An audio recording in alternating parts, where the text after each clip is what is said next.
Ciao a tutti, davanti a me ho l'HONOR Magic8 Pro e lasciate che vi mostri come visualizzare la percentuale della batteria sulla barra di stato di questo dispositivo.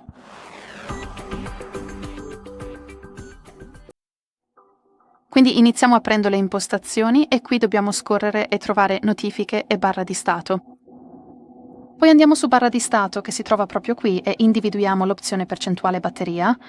Fermatevi su di essa. Come potete vedere su questo dispositivo abbiamo 3 opzioni diverse, quindi possiamo nasconderla, che probabilmente è l'opzione attualmente attiva, altrimenti possiamo visualizzare la percentuale all'interno dell'icona della batteria, come potete vedere è piuttosto piccola, oppure all'esterno dell'icona della batteria e verrà visualizzata accanto sulla destra.